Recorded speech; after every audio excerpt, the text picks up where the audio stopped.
मुच्यते। पूर्णस्य पूर्णमादाय पूर्णमेवावशिष्यते। ॐ शान्ति शान्ति शान्तिः।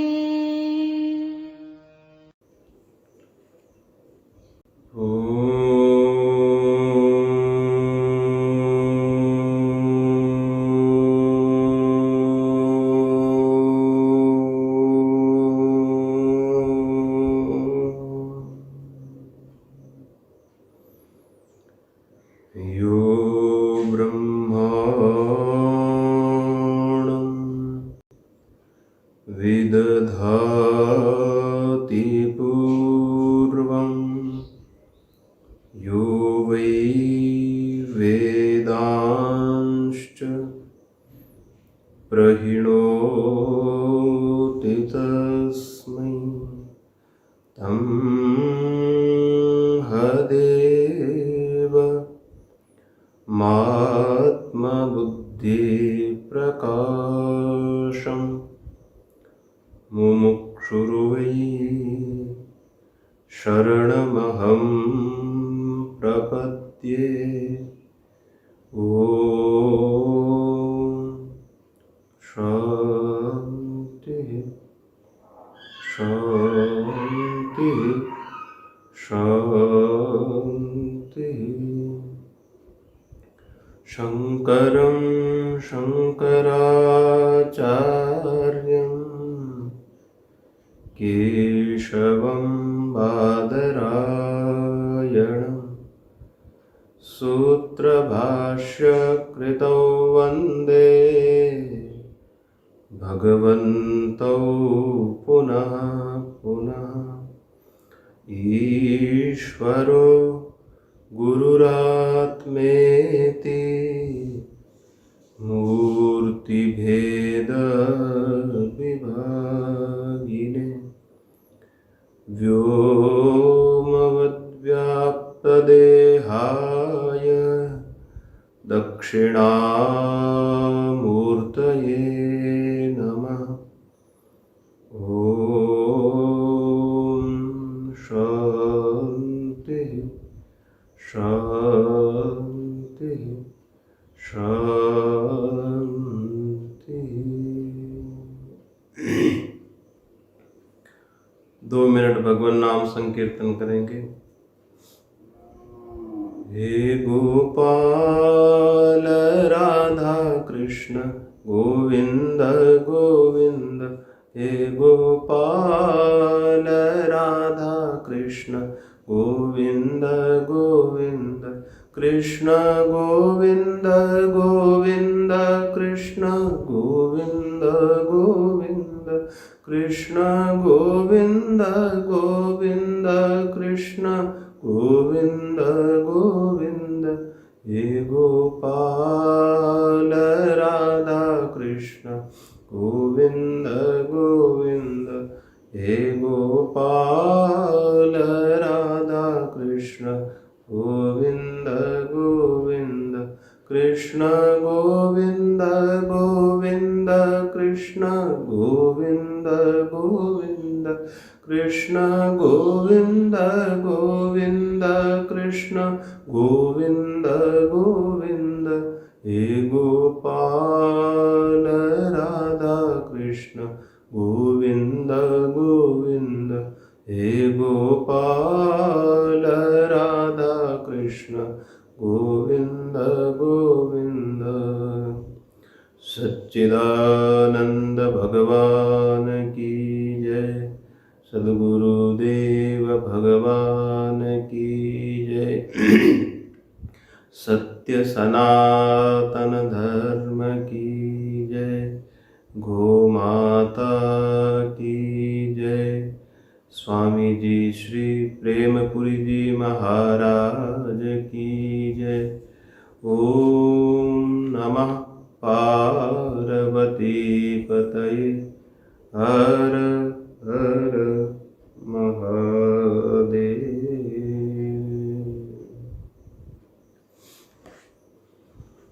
स्वामी श्री प्रेमपुरी जी आश्रम ट्रस्ट द्वारा समायोजित प्रातःकालीन दैनिक प्रवचन श्रृंखला के अंतर्गत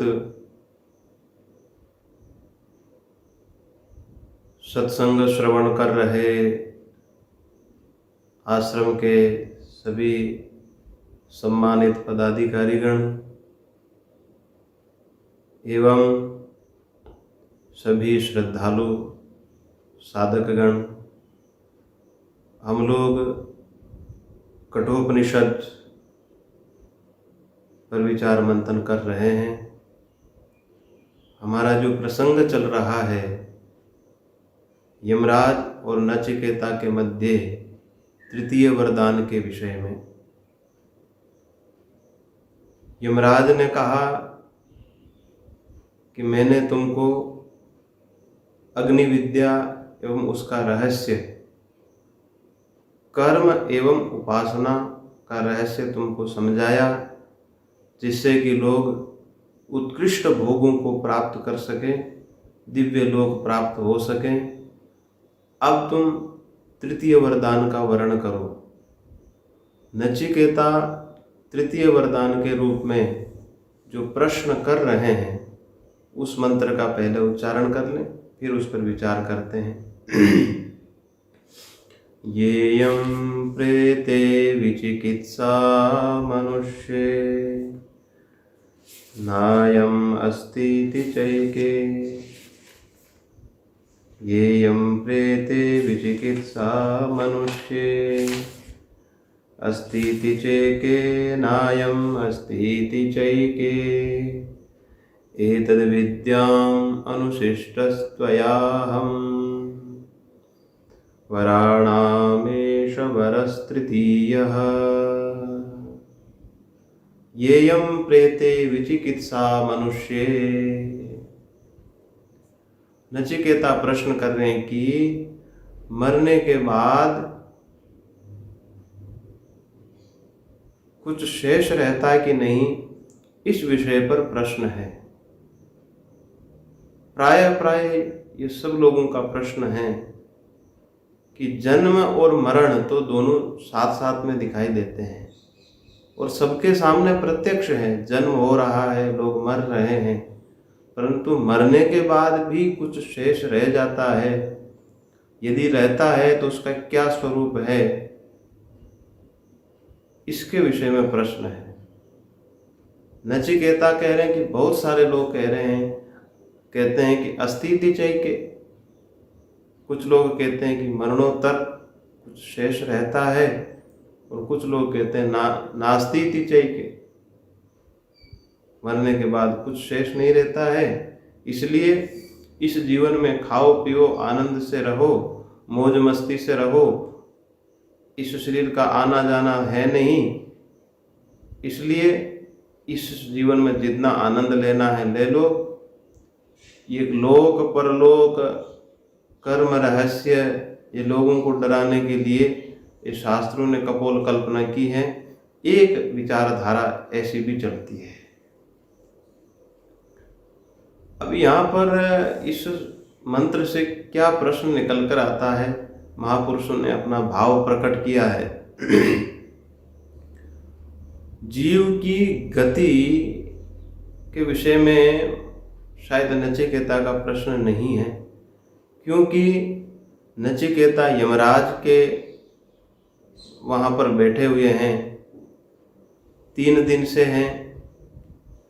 तो वहाँ पर देखा होगा कि कई जीव आए, उनको स्वर्ग भी मिला होगा, नरक आदि लोक भी मिले होंगे। तो नचिकेता इतना तो अवश्य जानते होंगे कि ये जीव को नरक स्वर्ग आदि लोक प्राप्त होते हैं।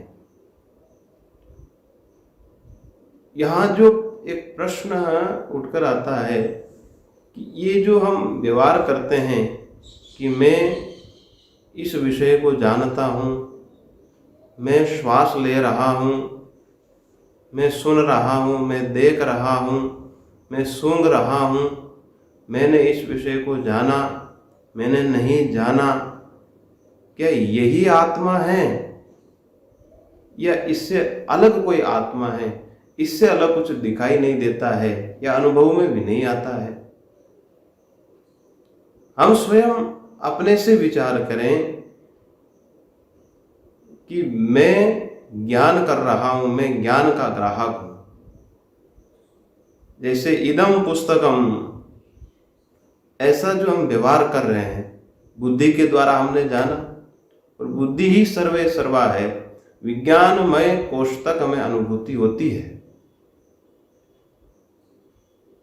और यही अंतिम मालूम पड़ता है अपने अनुभव के आधार पर। तो यही आत्मा है या इससे अतिरिक्त कोई आत्मा नाम की चीज है, उसका कोई स्वरूप है कि नहीं।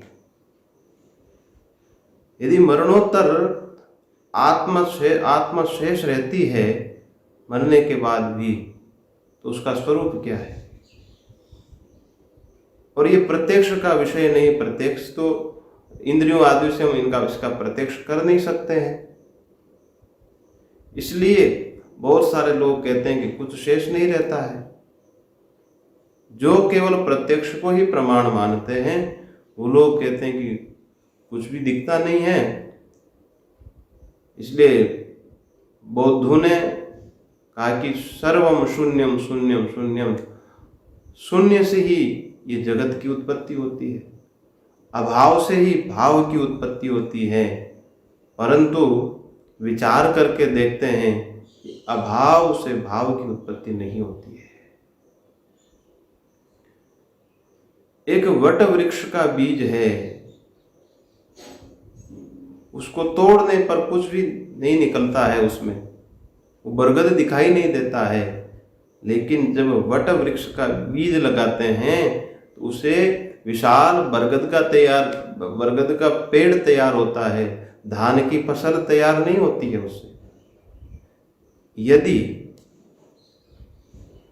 उस वट वृक्ष के बीज में वो विशाल बरगद का पेड़ अगर कारण आत्मना नहीं है, तो फिर वो वट वृक्ष का पेड़ ही क्यों होता है?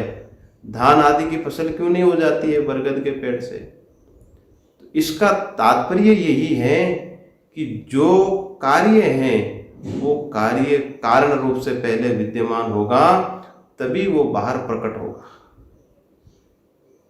जो हम तेल निकालते हैं सरसों से, तिल से, मूंगफली से, बादाम से, जो तेल निकालते हैं वो तेल कारण रूप से पहले विद्यमान रहता है, फिर कार्य रूप में बाहर आता है। सरसों में जो तेल है, सरसों से तिल का तेल क्यों नहीं निकलता है? क्योंकि सरसों का तेल कारण रूप से सरसों में विद्यमान है और बाद में कार्य रूप में वो बाहर आता है। तो जो चीज कारणात्मा विद्यमान रहती है वही कार्य रूप में प्रकट होती है। इसलिए कहा कि असत से सत की उत्पत्ति संभव नहीं है। अभाव भाव को पैदा कैसे कर सकता है? भाव से ही भाव की उत्पत्ति होगी। तो इसका तात्पर्य यही है, कोई एक सत्ता जरूर है जिससे इस जगत की उत्पत्ति होती है।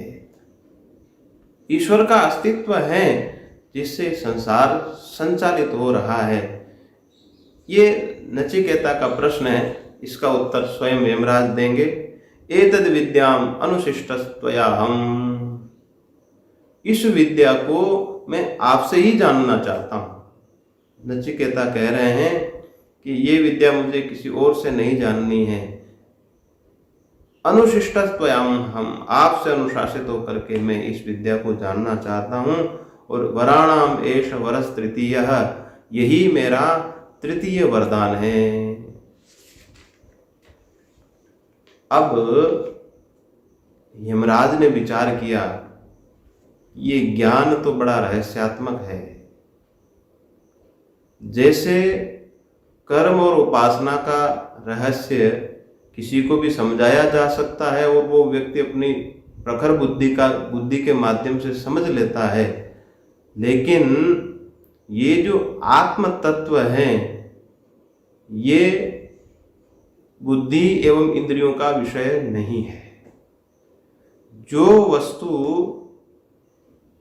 अंतःकरण के माध्यम से इंद्रियों का विषय बनती है उसको समझा जा सकता है, लेकिन यमराज यहाँ पर विचार कर रहे हैं कि ये तो अत्यंत रहस्यात्मक है, बुद्धि के द्वारा इसको जाना नहीं जा सकता है, इंद्रियों से इसको देखा सुना नहीं जा सकता है, क्योंकि आंख बाहर की वस्तु को देख सकती है, इदम इंद्रियां यह करके सब वस्तुओं को देखती है, परंतु वो इदम से भी भीतर है। जो यह से भीतर है वहां इंद्रियों की रेंज नहीं है। इंद्रियां बाहर देख सकती है लेकिन भीतर नहीं देख सकती है। और वो तो जो तत्व की यहाँ चर्चा हो रही है वो इंद्रियों का भी संचालक है, प्रेरक है। श्रोत्रस्य श्रोत्रम, चक्षुषश्च चक्षुः, वाचोह वाचम, इन सब का प्रेरक है। श्रोत्र जिसके माध्यम से श्रवण कर रहा है वो तत्व तो श्रोत्र का भी श्रोत्र है, इसलिए इंद्रियों से उसको समझा नहीं जा सकता है, बुद्धि से उसकी कल्पना नहीं की जा सकती है। वो तो अत्यंत रहस्यात्मक है। बिना परीक्षण किए, बिना वैराग्य के ये आत्मविद्या, आत्मज्ञान संभव नहीं है। जो भी हम ज्ञान करते हैं वो इदन्तया बोध होता है, इदम करके ही व्यवहार होता है। वो तो इदम रूप में नहीं है, वो इदम का भी अधिष्ठाता है।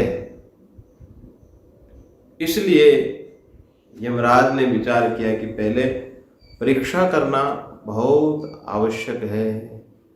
नचिकेता को समझा रहे हैं कि नचिकेता, तुम अभी बालक हो, तुम्हारी छोटी सी उम्र है, विवाह करने की उम्र है, घर गृहस्थी बसाओ, तुम वहाँ आनंद से रहो।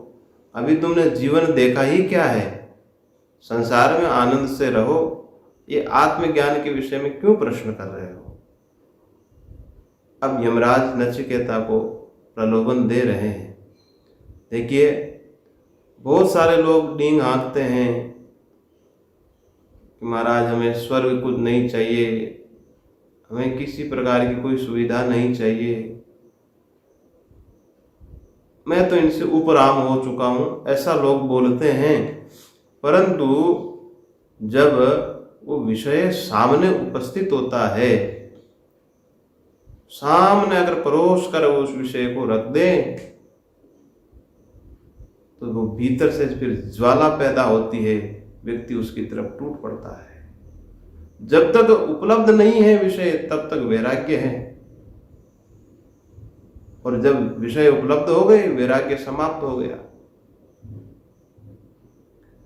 इसलिए यमराज कह रहे हैं कि अभी तो वैराग्य दिखाई दे रहा है, थोड़ा ये जगत के विषय सामने रख कर देता हूं, फिर नचिकेता की प्रतिक्रिया क्या रहती है।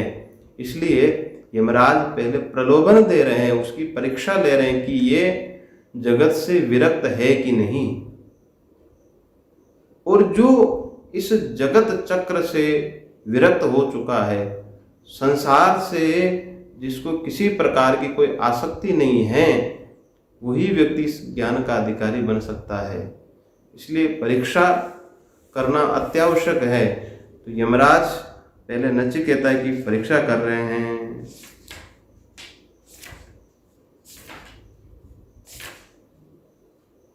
देवैरत्रापि विचिकित्सितं किल त्वम्। इससे पूर्व एक मंत्र और है।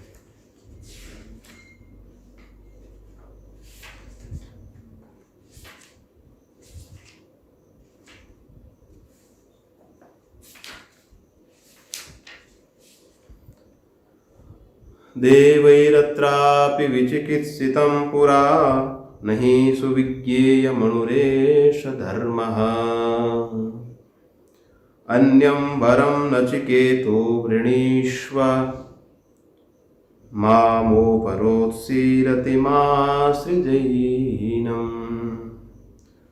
देवैरत्रापि विचिकित्सितं पुरा। हे नचिकेता, इस विषय में देवता भी संशयग्रस्त हो गए थे। देवैरत्रापि विचिकित्सितम पुरा। विचिकित्सा मतलब संशयग्रस्त होना। जब देवासुर संग्राम हुआ तो भगवान ने देवताओं को विजेता बना दिया और असुरों को पराजित कर दिया, क्योंकि यदि असुरों को विजय मिल जाती तो संसार में अशांति फैलाते। इसलिए भगवान जानते हैं कि देवता मर्यादा नहीं तोड़ते हैं, इसलिए देवताओं की विजय हो गई। भगवान के रूप को, भगवान के ऐश्वर्य को तो देवता दानव भी नहीं समझ पाते हैं। रावण कितना बड़ा विद्वान था, महामानव था वो। इतनी कठोर आराधना, भगवान शिव का परम भक्त, परंतु भगवान की माया में रावण भी उलझ गया। ऐश्वर्य को पचा नहीं पाया, आसुरी वृत्ति पैदा हो गई, इसलिए रावण को असुर संज्ञा दी जाती है। कितना ही बड़ा साधक हो, यदि उस साधना के फलीभूत यदि कुछ ऐश्वर्य प्राप्त होता है और वो ऐश्वर्य उस व्यक्ति को पचता नहीं है तो आसुरी वृत्ति पैदा होने लगती है, असुर बन जाता है। कितनी कठिन है इस भगवान की माया को समझना। रावण जैसा महाविद्वान, महाज्ञानी व्यक्ति भी भगवान की माया को समझ नहीं पाया। भगवान का भक्त बनकर भी रावण असुर बन गया। इसलिए हे नचिकेता, तुम तो अभी बालक हो। देवता कितने बड़े विद्वान होते हैं। देवताओं को जब भगवान ने विजेता बना दिया, देवताओं को अहंकार हो गया। देवता सोचने लगे कि हमने अपने सामर्थ्य से ये विजय प्राप्त की है। आपस में ही लड़ने लगे। इंद्र, अग्नि, वरुण, वायु देवता सब कहने लगे कि मेरे कारण विजय प्राप्त हुई है।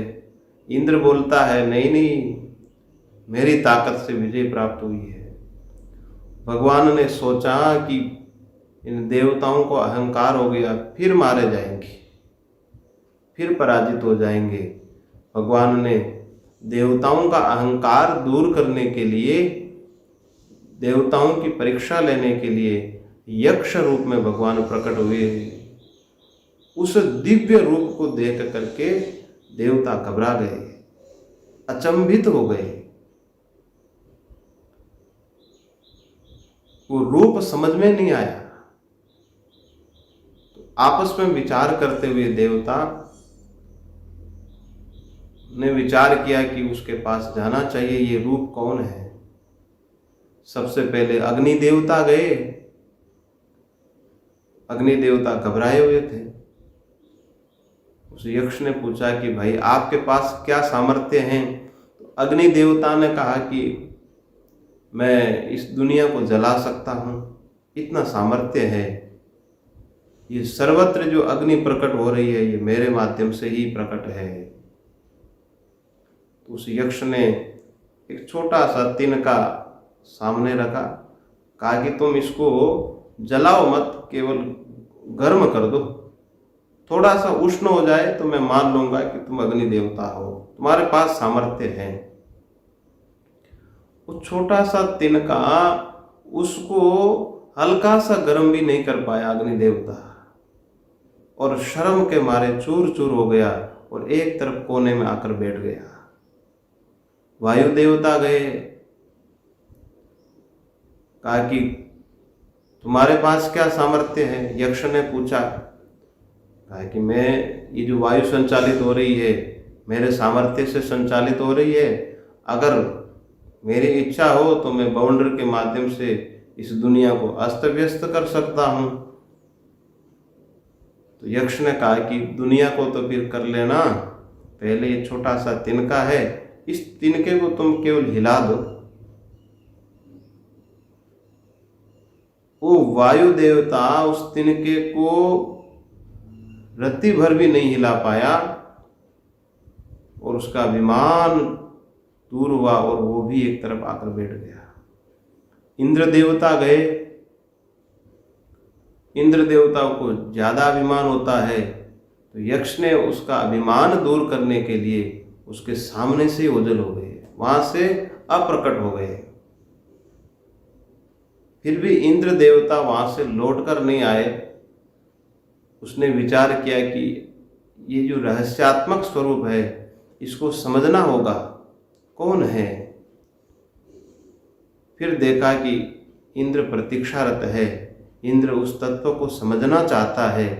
तो भगवती उमा पार्वती प्रकट हुई और भगवती उमा ने उस रहस्य को समझाया। तब जाकर के देवताओं को समझ में आया कि भाई अपने सामर्थ्य से कुछ भी संभव नहीं है। देवैरत्रापि विचिकित्सितम पुरा, देवता भी संशयग्रस्त हो गए कि अपने सामर्थ्य से हमने विजय प्राप्त की, परंतु जिनके सामर्थ्य से विजेता बने उसको भूल गए। ये अहंकार सब कुछ भुला देता है।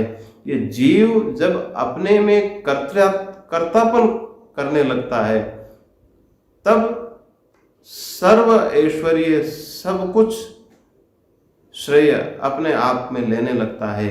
ये सब मैंने अपने बलबूते किया है। जब भगवान ने देवताओं का सामर्थ्य खींच लिया तो एक तिनके को न जला सके, न गला सके, न उड़ा सके, उस तिनके का भी कुछ नहीं बिगाड़ पाए। तो कहने का तात्पर्य यही है कि वो सामर्थ्य देवताओं का अपना नहीं था, वो भगवान ने दिया हुआ था और भगवान ने वो सामर्थ्य खींच लिया तो देवता निर्जीव जैसे हो गए। इसलिए जहां से सत्ता स्फूर्ति प्राप्त हो रही है उस सत्ता को कभी विस्मृत नहीं करना चाहिए। भगवान बार बार यही संदेश देना चाहते हैं, परंतु हम सबकी इस जीव की ये आदत है कि जो भी कर्म करते हैं उसमें कर्तृत्व हमारा रहता है, तो फिर अहंकार भी हमारा ही है। उसमें हम जो करने लगता है, मैंने किया और ये मेरा है, इस प्रकार से ये जीव अभिमान करने लगता है। तो फिर भगवान उस पर कृपा करने के लिए उसको समझाने लगते हैं कि भाई इतना अहंकार करोगे तो गिर जाओगे। मनुष्य तो चलो अल्पज्ञ हैं, देवताओं जितना सामर्थ्य नहीं है। भगवान कहते हैं कि नचिकेता, जो देवता है वो भी इसमें संशयग्रस्त हो गए, इस स्वरूप हमारे स्वरूप को समझ ही नहीं पाए। तुम तो मनुष्य हो। और देवैरत्रापि का तात्पर्य, देव का अर्थ विद्वान भी होता है। विद्वान भी जिस के विषय में संशयग्रस्त हो जाते हैं, बड़े बड़े विद्वान अचंभित हो जाते हैं। कोई कहता है कि भगवान का सगुण रूप है, कोई कहता है कि निर्गुण रूप है, कोई मानता है कि सातवें आसमान पर बैठा हुआ है, कोई कहता है भगवान है ही नहीं है। बड़े बड़े विद्वान भी जिसके विषय में संशयग्रस्त हो जाते हैं उसके विषय में तुम प्रश्न कर रहे हो। इसलिए नचिकेता, तुम उस विषय में प्रश्न मत करो। देवैरत्रापि विचिकित्सितम पुरा नहीं सुविज्ञेयम अनुरेष धर्मः। सुविज्ञेय नहीं, इसको आसानी से नहीं समझा जा सकता है। कर्म एवं उपासना वो बुद्धि का विषय है। बुद्धि, तुम्हारे पास प्रखर बुद्धि थी, तुमने समझ लिया, जान लिया, तुम कृपा पात्र थे, योग्यता तुम्हारे पास है, इसलिए तुमने कर्म उपासना का रहस्य अपनी बुद्धि से समझ लिया। लेकिन नचिकेता, वो तो बुद्धि से भी पारे हैं। तुम्हारे पास जो ये यंत्र है, इन यंत्रों से तुम उसको नहीं समझ सकते हो। इसलिए तुम फिर विचार कर लो। 3 वरदान तो मुझे देना ही है, परंतु इसके बदले में तुम किसी अन्य वर का वर्ण कर लो, कोई जगत की बढ़िया वस्तु मांग लो जो दुनिया में कहीं पर भी प्राप्त ना हो, तुम मांग लो, वो सब तुम्हें प्राप्त होगी, परंतु इस विषय में तुम प्रश्न मत करो। नहीं सुविज्ञेय, सुविज्ञेय नहीं है, ये अत्यंत कठिन है। अणुरेश धर्म, धारणात धर्म,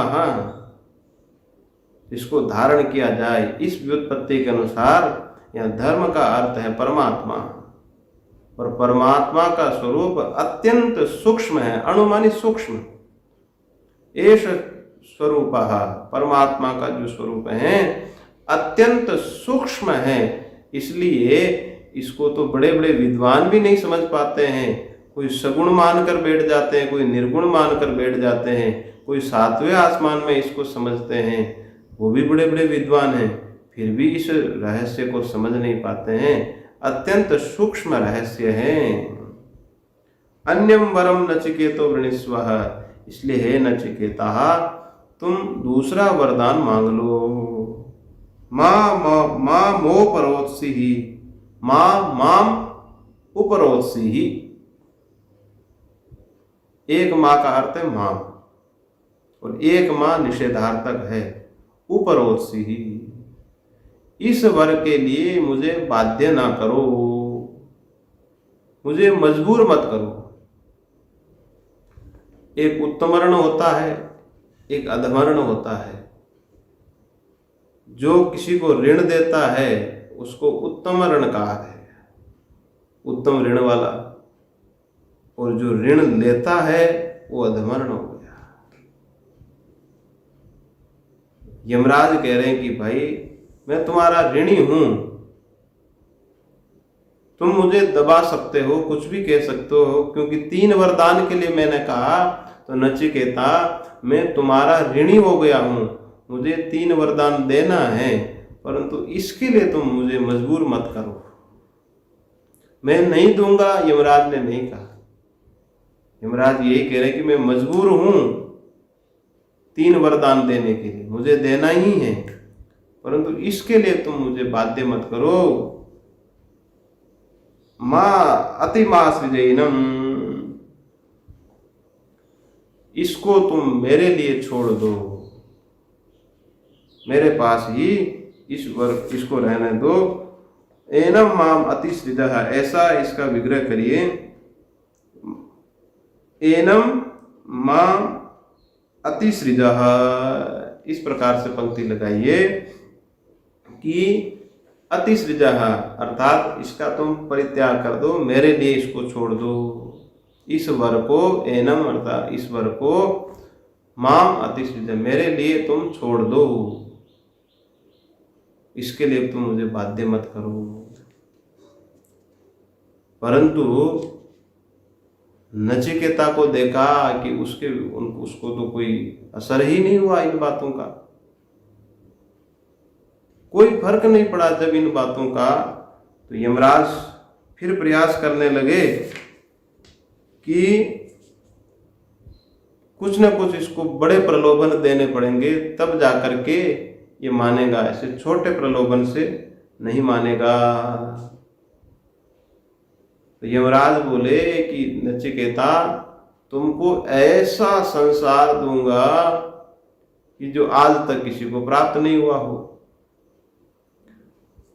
तो यमराज देखिए कैसे कैसे नचिकेता को प्रलोभन दे रहे हैं। शतायुषः पुत्र पौत्रान् वृणीष्व, बहून् पशून् हस्ति हिरण्यम् अश्वान्, भूमेर्महदायतनं वृणीष्व, स्वयं च जीव शरदो यावदिच्छसि। शतायुषः पुत्र पौत्रान् वृणीष्व, बहून् पशून् हस्ति हिरण्यम् अश्वान्, भूमेर्महदायतनं वृणीष्व। इससे पहले एक मंत्र और है। एवैरत्रापि विचिकित्सितं किल त्वं च मृत्यो यन्न सुविज्ञेयमात्थ, वक्ता चास्य त्वादृगण्यो, न लभ्यो नान्यो वरस्तुल्यो एतस्य कश्चित्। अब नचिकेता ने सोचा कि पहले तो मैं थोड़ा असावधान था, यमराज ने मुझे स्वयं ही सावधान कर दिया। यमराज ने इसका महत्व समझा दिया। जब यमराज ने कहा कि देवता भी यहाँ इसमें चकित हो जाते हैं, इसमें संशयग्रस्त हो जाते हैं, तो नचिकेता को जगत की तरफ तो प्रवृत्ति नहीं हुई, बल्कि और श्रद्धा बढ़ गई उस वर के प्रति। नचिकेता ने सोचा कि यमराज जब कह रहे हैं कि देवता भी इसमें संशयग्रस्त हो जाते हैं, फिर तो इससे कीमती चीज कोई हो ही नहीं सकती है। पहले थोड़ा सा असावधान था, अब और सावधान हो गया, उल्टा प्रभाव पड़ गया है। यमराज तो उसको संसार की तरफ धकेलना चाहते हैं, लेकिन उसकी तो और प्रवृत्ति हट गई वहां से। जो वस्तु देवताओं को भी दुर्लभ है, वो तो फिर यमराज से जरूर लेनी चाहिए। इसलिए नचिकेता कह रहे हैं, देवैरत्रापि विचिकित्सितम् किल त्वम्। आपने कहा कि देवता भी इसमें संशयग्रस्त हो जाते हैं। यन्न सुविज्ञेयम् आत्थ, जो कि सुविज्ञेय नहीं है, आपने ऐसा पूर्व मंत्र में बताया। आत्थ कहा, पूर्व मंत्र में आपने ऐसा बताया, तो महाराज फिर तो मुझे यही चाहिए।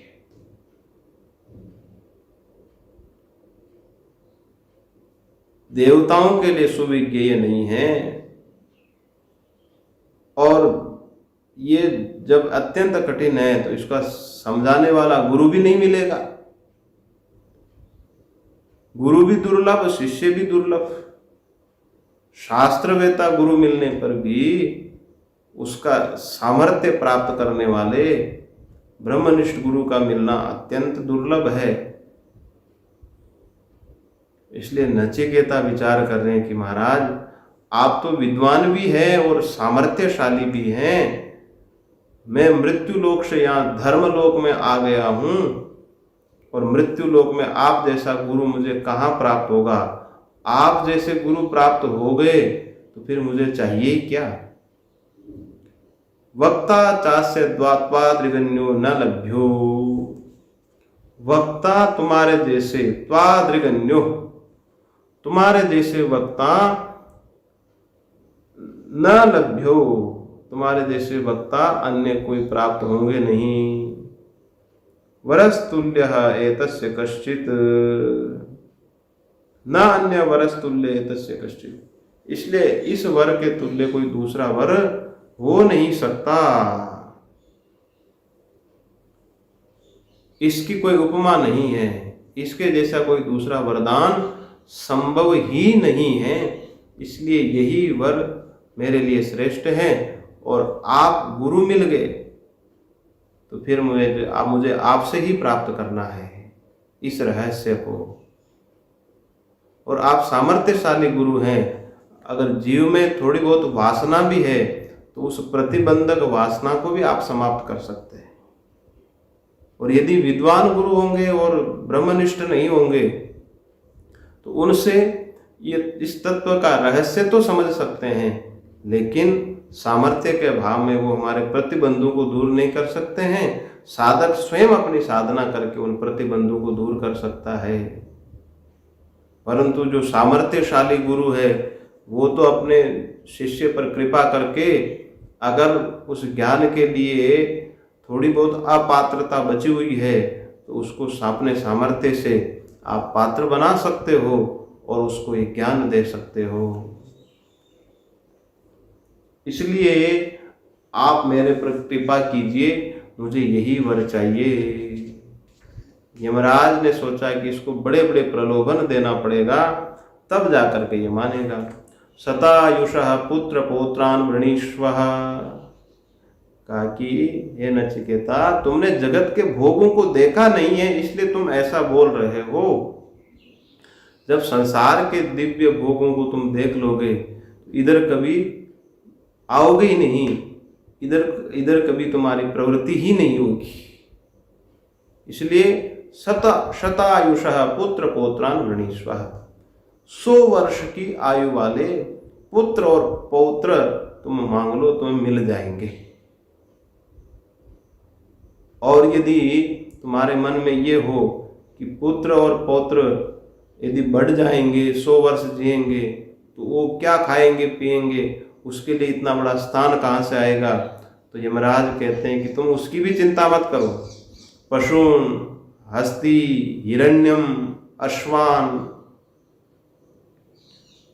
गोमाता मिल जाएगी दूध के लिए, हस्ती, हाथी मिल जाएंगे, हिरण्यम, सोना चांदी जितना चाहिए उतना तुम्हें मिल जाएगा, अश्व, घोड़े मिल जाएंगे, भूमेर महद आयतनम, और भूमि का महद आयतन, महान भाग, बहुत बड़ा भाग, जितनी चाहिए उतनी भूमि तुमको मिल जाएगी। इसलिए तुम इनको ले लो। और इसी के लिए तो दुनिया मर रही है। एक जमीन के टुकड़े के लिए लोग कट करके मर जाते हैं, भाई भाई आपस में लड़ लेते हैं, परिवारों में तलवारें खिंच जाती है जमीन के टुकड़े के लिए। और तुम्हें मैं स्वयं अपने सामर्थ्य से जितनी भूमि चाहिए उतनी भूमि दे रहा हूँ, जितना सोना चांदी, हाथी, घोड़े, गायें जितनी चाहिए उतनी ले लो। और 100 वर्ष की आयु वाले स्वस्थ प्रसन्न तुम्हारे पुत्र होंगे, तुम्हारे पौत्र होंगे। जीवा शरदो यावदिच्छसि। और नचिकेता ये भी सोच सकता है कि महाराज पुत्र 100 वर्ष वाले होंगे, पौत्र भी 100 वर्ष वाले होंगे, मैं यदि रहूंगा ही नहीं तो कैसे देखूंगा? तो यमराज कहते हैं कि स्वयं च जीव शरदो यावदिच्छसि, और तुम्हारी जितनी इच्छा हो उतना तुम जीवो, तुम पुत्र पौत्र ये पूरा ऐश्वर्य तुम देख सकोगे। इसलिए तुम इस जगत का भोग मांग लो। और दुनिया तो प्रार्थना ही इसी के लिए करती है। लोग भगवान के मंदिर में जाते ही इसलिए हैं कि मुझे संसार की सुविधा प्राप्त हो जाए। जितने लोग मंदिर में जाते हैं उसमें से कितने ही लोग केवल सांसारिक वस्तु ही मांगते हैं कि हमारे पुत्र पौत्र स्वस्थ हो, परिवार स्वस्थ रहे, प्रसन्न रहे, हमारा घर धन धान्य संपन्न हो। इस प्रकार से भगवान से मांगने के लिए जीवन भर प्रार्थना करते रहते हैं। नचिकेता, उससे कई गुना ज्यादा तुम्हें मैं प्रदान कर रहा हूं। तुम्हारे पुत्र होंगे वो भी 100 वर्ष जिएंगे, पौत्र होंगे 100 वर्ष जिएंगे। इसलिए यमराज गारंटी ले रहे हैं। यमराज कह रहे हैं कि भाई मैं मृत्यु देवता हूं, धरती से उठाकर तो मैं ही लाता हूं। जब वरदान देने वाला मैं स्वयं हूं तो मृत्यु आएगी कैसे? मृत्यु को तो लाने वाला मैं ही हूं। जब मैं स्वयं तुझे वरदान दे रहा हूं तो तुम्हारी जितनी इच्छा हो वहां रहो। कोरोना आए चाहे ब्लैक फंगस आए, कोई भी महामारी आए, तुम्हारे पुत्र और पौत्र 100 वर्ष जिएंगे, क्योंकि मृत्यु मेरे अधीन है और मैं तुमको वरदान दे रहा हूं। संसार के पूर्ण सुख का लालच, जो एक संसार का जो सुख है, सांसारिक सुख, उसका पूर्ण लालच यमराज ने नचिकेता को प्रदान किया, परंतु उसके चेहरे में कोई चमत्कार उत्पन्न नहीं हुआ। उसको देख, वो सुन करके उसके चेहरे में कोई असर नहीं हुआ, उसके भीतर कोई प्रभाव नहीं पड़ा, तो फिर और प्रलोभन दिया। एतत् तुल्यं यदि मन्यसे वरं वृणीष्व, वित्तं चिरजीविकां च महाभूमौ नचिकेतस्त्वमेधि, कामानां त्वा कामभाजं करोमि। एतत् तुल्यं यदि मन्यसे वरं वृणीष्व। एतत् तुल्यम, ये जो ऊपर मैंने तुम्हें प्रलोभन दिया है, भोग प्रदान करने के लिए कहा है, इसके तुल्य, इसके सदृश तुम्हें कोई जगत का दूसरा भोग चाहिए तो वो भी दे देता हूं। वायुयान चाहिए, वायुयान ले लो, जिससे तुम संसार में कहीं भी जा सकते हो। वित्तम, जितना धन चाहिए उतना धन, मुंह मांगा धन। चिरजीविकाम च, आज तक जितनी आयु किसी को नहीं मिली हो उतनी आयु तुम मांग लो, तुम्हें मिल जाएगी, तुम्हें प्राप्त हो जाएगी। तुम्हारे अंतःकरण से जो निकलेगा वही आयु तुम्हें प्राप्त हो जाएगी। चिरकाल तक, दीर्घ काल तक तुम जीवित रहो, ऐसी आयु मांग लो, और उसके लिए जितना धन चाहिए वो धन तुम मांग लो। महाभूमो, पूरी त्रिलोकी तुम्हारे पास आ जाएगी। यदि तुम त्रिलोकी का सम्राट बनना चाहते हो तो वो भी तुम्हें पद मिल जाएगा, पूरी त्रिलोकी तुम्हारे अधीन हो सकती है। महाभूमो, जितना भूमि का सारा भाग है तुम्हें प्राप्त हो जाएगा। नचिकेतस्त्वमेधि,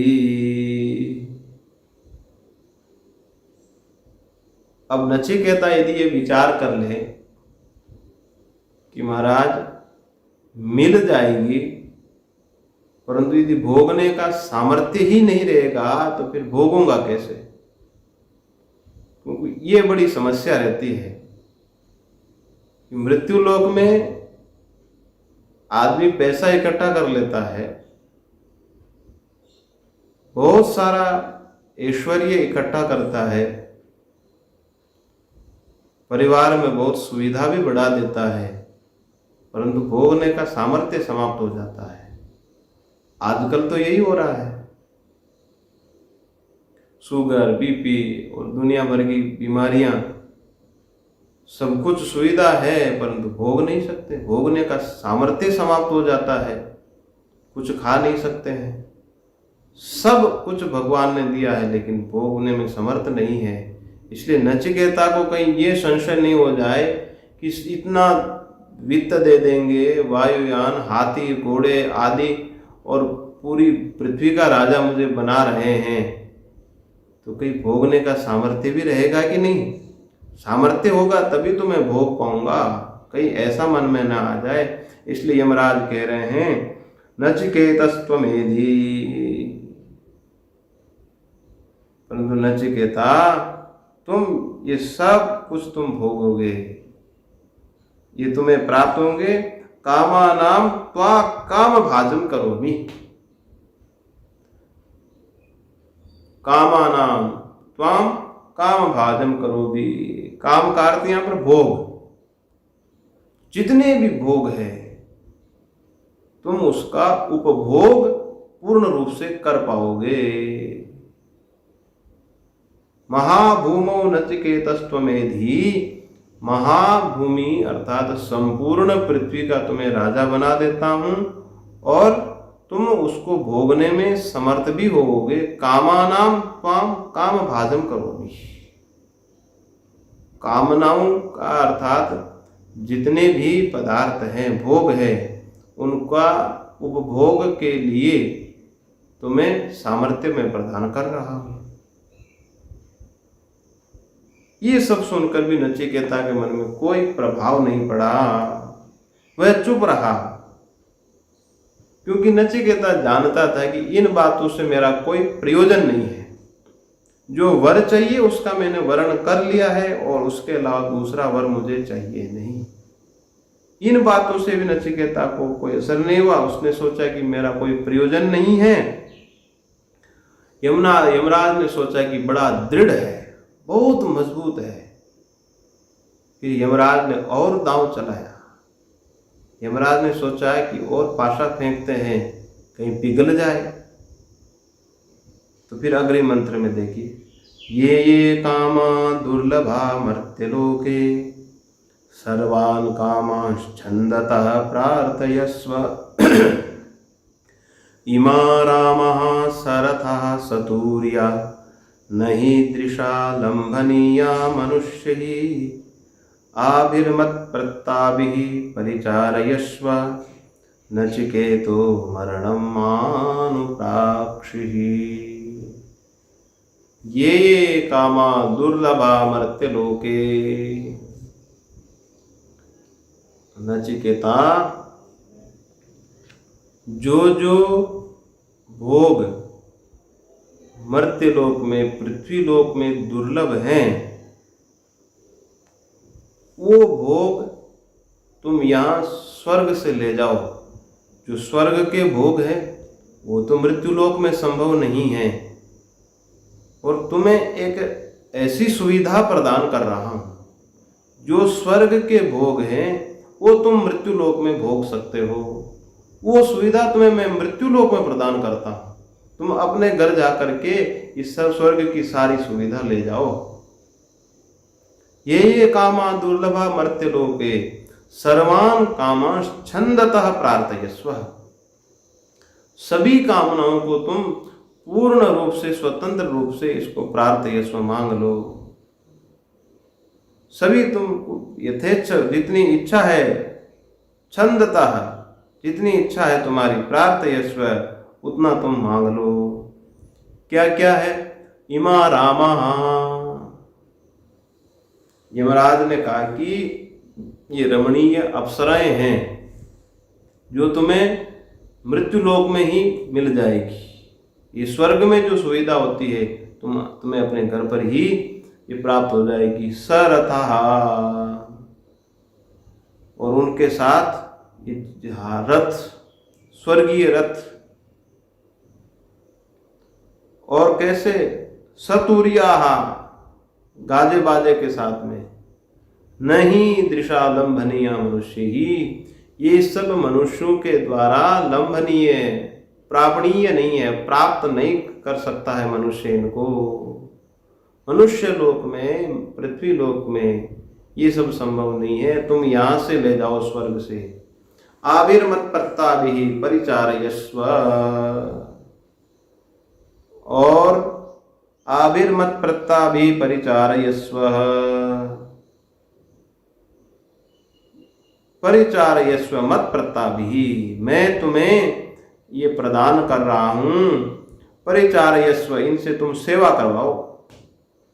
आभिः, ये सब, मत प्रत्ताभिः, मेरे द्वारा तुमको प्रदान की जा रही हैं, मैं तुमको दे रहा हूं। परिचारयस्व, इन सब से तुम सेवा करवाओ। नचिकेतो वर्णम मरणम मानुप्राक्षिः, हे नचिकेता, मरणोत्तर जो आत्मा के विषय में प्रश्न है वो मुझसे मत करो। यमराज ने इस संसार के जितने भोग हो सकते हैं उतने भोग नचिकेता के सामने रख दिए कि तुमको मिल जाएंगे, परंतु मरणम मानुप्राक्षिः, जो मरणोत्तर आत्मा के विषय में प्रश्न है वो तुम मेरे से मत करो। अब हम लोग जो श्रोता और वक्ता है, विचार करें, अगर ये प्रस्ताव हम लोगों के सामने आए तो हृदय में हाथ रख करके विचार करें कि हम क्या मांगते हैं। एक तरफ आत्मज्ञान और एक तरफ ये संपूर्ण भोग, वो भी मुफ्त में। अगर हमारे सामने लिस्ट आ जाए, भाई ये तो भोगों की लिस्ट है और ये आत्मज्ञान है, मरणोत्तर आत्मा के विषय में प्रश्न, उसका स्वरूप, तो हम क्या मांगेंगे? भाई हम तो इतने मजबूत नहीं हैं। व्यक्ति यही कहेगा कि महाराज आत्मा का स्वरूप तो हम लोगों को समझना ही है, वहां तक तो जाना ही है। पहले ये थोड़ा परिवार व्यवस्थित हो जाए, परिवार को सुख सुविधा मिल जाए, तो ले दे करके व्यक्ति यही कहेगा कि महाराज हमको तो ये भोग ही दे दीजिए, आत्मा के विषय में फिर विचार करेंगे, अवश्य करेंगे। ऐसा नहीं कि आत्मा को हम छोड़ देंगे, परंतु ये भी दे दीजिए और आत्मा के विषय में हम प्रश्न कर लेंगे। आत्मा का विचार गौण हो जाएगा और भोग प्रधान हो जाएंगी। जब सामने अगर कोई चीज हमारे सामने फ्री में आ रही है तो व्यक्ति फिर कैसे छोड़ेगा? यही कहेगा कि महाराज हमको भोग दे दीजिए ये सब, इसके बाद फिर हम आत्मा के विषय में प्रश्न करेंगे, विचार करेंगे। आत्मा का स्वरूप समझना चाहते हैं लेकिन भोग प्रधान है, फिर वो स्वरूप गौण हो जाएगा। लेकिन नचिकेता के यहाँ पर उसको भोग से कोई लेना देना नहीं है, उसको तो अपना आत्म स्वरूप ही जानना है। इतने प्रलोभन देने के बाद फिर नचिकेता क्या उत्तर देता है, वो हम लोगों के लिए बहुत ही प्रेरणादायक है, सुनने लायक है। मृत्युलोक के सारे भोग और स्वर्गलोक के सारे भोग जब नचिकेता के सामने प्रस्तुत किए, फिर भी नचिकेता के मन में कोई विचार नहीं हुआ, कोई उसके प्रति कोई आसक्ति पैदा नहीं हुई, उसके चित्त में कोई असर नहीं हुआ, कोई चमत्कार दिखाई नहीं दिया। वो जैसा बैठा हुआ था वैसा ही शांति से अपना बैठा हुआ है। वो उसी बात पर अडिग है कि ये यम प्रेते विचिकित्सा मनुष्य, कि हे यमराज, कि मरणोत्तर कुछ तत्व, आत्मा नाम का तत्व शेष रहता है कि नहीं, और उसका स्वरूप क्या है। कुछ लोग कहते हैं कि कुछ शेष नहीं रहता है, आत्मा परमात्मा कुछ है ही नहीं है। तो आखिर ये सब क्या है, इनका ही स्वरूप आप समझाइए, ये मुझे कुछ प्रलोभन नहीं चाहिए।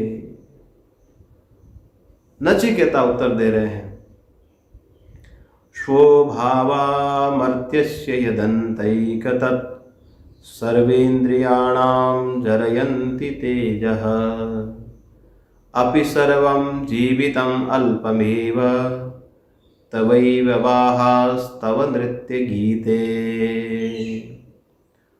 स्वभावामर्त्यस्य यदन्तैकतत् सर्वेन्द्रियाणां जरयन्ति तेजः अपि सर्वं जीवितम् अल्पमेव तवैव वाहास्तव नृत्य गीते। स्वभावामर्त्यस्य यदन्तैकतत्, स्वभावा, स्व माने कल, आने वाला कल, भविष्यकालीन कल। हे यमराज, ये जितने भोग आप मुझे प्रदान कर रहे हैं, स्वभावा, कल तक रहेंगे कि नहीं रहेंगे इसकी कोई गारंटी है? नचिकेता ने यमराज को यही कहा कि हे यमराज, इतने भोग प्रदान करने के बाद भी क्या मैं शाश्वत रह सकता हूं, नित्य रह सकता हूं? तो यमराज ने कहा कि ये वरदान मैं नहीं दे सकता। नित्य तो कोई नहीं रह सकता है, चाहे स्वर्गीय भोग हो, चाहे नरक के भोग हो, चाहे पृथ्वीलोक के भोग हो। भोग तो पुण्य से प्राप्त होते हैं, और जब पुण्य समाप्त हो जाता है तो स्वर्ग से भी फेंक दिया जाता है और पृथ्वी से भी वो बाहर कर दिया जाता है। कहने का तात्पर्य है कि ये जितने भी भोग है कल तक रहेंगे कि नहीं रहेंगे कोई गारंटी नहीं है। यद्यपि यमराज ने कहा कि तुम दीर्घ काल तक इन भोगों को भोग सकते हो, लेकिन नित्यता तो नहीं रह सकती। जैसे स्वर्ग के भोग है, एक कल्प पर्यंत स्वर्ग के भोग को भोग सकते हैं, परंतु वहां भी से भी जब पुण्य समाप्त होता है तो व्यक्ति नीचे गिरा दिया जाता है। इसलिए स्वर्ग हो चाहे अन्य लोग हो, व्यक्ति को वापस लौटकर आना ही पड़ता है। और नचिकेता इस बात को भली भांति समझते हैं कि संसार के जितने भी भोग हैं स्वभावा, सभी क्षण परिणामिना है, सभी क्षण क्षण परिणाम को प्राप्त हो रहे हैं। कल तक रहेंगे कि नहीं रहेंगे कोई गारंटी नहीं।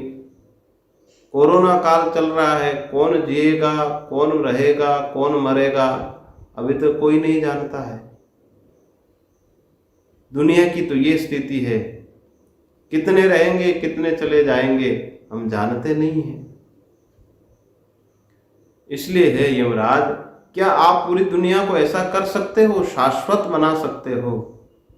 यमराज कहते हैं कि जब उसका स्वरूप ही शाश्वत नहीं है, वो क्षण परिणामी उसका स्वभाव है, तो स्वभाव को मैं कैसे बदल सकता हूं, नित्य कैसे हो सकता है? देखिए नचिकेता कितना विचारशील पुरुष है। एक ही बात में सारे भोग धराशायी हो गए। यमराज को कहा कि महाराज ये भोग आपके पास ही रखिए, आपको ही मुबारक हो, आपके चरणों में ही रहने दीजिए, क्योंकि ये स्वभावा मर्त्यस्य यदंतैकतत्, ये अंत वाले हैं। सर्वेन्द्रियाणाम जरयन्ति तेजः, ये सभी इंद्रियों का तेज का हरण करने वाले हैं। ये भोग इंद्रियों का वर्धन नहीं करते हैं, बल्कि जितने भी भोग भोगेंगे, हम सोचते हैं कि भोगों से हमारी तृप्ति होगी, परंतु तृप्ति नहीं होती है, इंद्रियां शिथिल हो जाती है। आंख रूप देखते देखते देखना कम हो गया, कान का सुनते सुनते सुनना कम हो गया, सभी इंद्रियां भोगते भोगते शिथिल पड़ गई। ये तो भोग इंद्रियों के तेज को शिथिल करने वाले हैं। इस प्रकार से नचिकेता का उत्तर हम सबके लिए प्रेरणादायक है। इस मंत्र पर शेष विचार कल की सभा में करेंगे। समय पूर्ण हो चुका है, आइए शांति पाठ करते हैं। ओम पूर्णमदः पूर्णमिदं पूर्णात् पूर्णमुदच्यते पूर्णस्य पूर्णमादाय पूर्णमेवावशिष्यते। ओम शांति शांति शांति। ॐ शान्ति शान्ति।